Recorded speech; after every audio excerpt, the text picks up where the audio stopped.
पंजाबी को जम्मू कश्मीर की छठी सरकारी जबान करार देने के मुतालबे से जुड़ी हुई है। सुखदेव सिंह ढांसा ने राज्यसभा में वक्फ सिफर के लिए नोटिस दिया है कि इस पर बहस की जाने का मुतालबा किया है।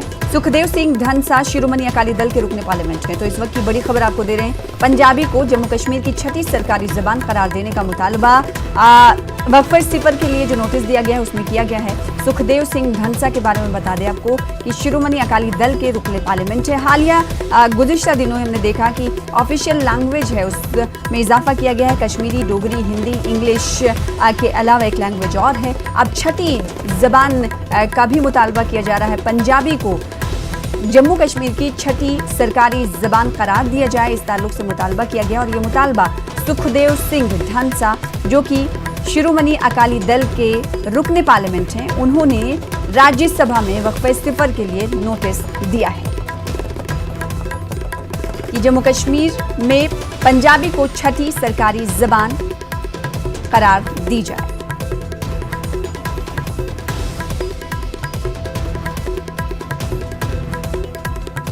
और दूसरी बड़ी खबर का रुख कर लेते हैं जो कि अब पार्लियामेंट के हवाले से ही है। महेश पोद्दार ने राज्यसभा में वक्फ सिफर के लिए नोटिस दिया है। इन्होंने नोटिस मशरकी रियासतों में गाय की स्मगलिंग के मामले पर दिया है। महेश पोद्दार बीजेपी के रुकने पार्लियामेंट हैं। इससे पहले वाले जो खबर हम आपको दे रहे थे पार्लियामेंट के हवाले से, तो ये था कि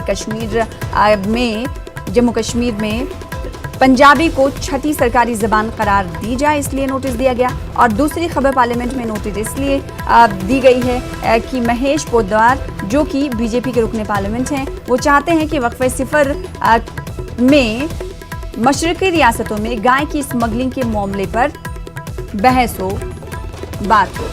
एक बार फिर से जम्मू कश्मीर के हवाले से जो खबर है, जिस ताल्लुक से नोटिस दिया गया है, उससे का रुख कर लेते हैं कि पंजाबी को सुखदेव सिंह ढांसा चाह रहे हैं कि उसे सरकारी जबान करार दिया जाए और इस हवाले से वो चाहते हैं कि वक्फ सिफर में इस पर बातचीत हो। इस खबर पर हमारे साथ हमारे नुमाइंदे अनूप गुप्ता जुड़ रहे हैं। अनूप गुप्ता, पंजाबी को जम्मू कश्मीर की छठी सरकारी जबान करार दिया जाए, इसलिए नोटिस भी दिया गया है और ये नोटिस शिरोमणि अकाली दल के लीडर रुकने पार्लियामेंट सुखदेव सिंह ढांसा ने दिया है। देखिए, आपको बता दूं कि जम्मू कश्मीर में कुछ दिन पहले ही केंद्रीय कैबिनेट ने जम्मू कश्मीर के लिए आधिकारिक भाषा को लेकर एक विधेयक पास किया था, जिसमें 5 भाषाओं को उसमें शामिल किया गया था, जिसमें हिंदी, अंग्रेजी, डोगरी जैसे भाषाएं थी, लेकिन उसमें पंजाबी नहीं थी। इसी वजह की अकाली दल के नेता जो सुखदेव सिंह ढांसा हैं, वो राज्यसभा में उन्होंने नोटिस दिया है शून्यकाल में इस मामले को उठाने के लिए। सरकार से इनकी मांग है कि पंजाबी को भी जम्मू कश्मीर के आधिकारिक भाषा में सम्मिलित कर लिया जाए। आपको बता दूं कि अकाली दल से पहले कल कांग्रेस की तरफ से भी इस मसले को उठाया जा चुका है। यानी जो पंजाब की जो राजनीतिक पार्टियां हैं, उनका साफ तौर से कहना है कि जम्मू कश्मीर में पंजाबी लोगों की बहुलता है, ऐसे में वहां पंजाबी भाषा भी आधिकारिक रूप से होनी चाहिए। जी, अब देखना ये होगा कि इस पर जो नोटिस दिया गया है उस पर क्या कुछ प्रोसीडिंग्स आगे होती हैं। बहुत शुक्रिया हमारे साथ जुड़ने के लिए अनूप और तफसीलात फराहम करने के लिए।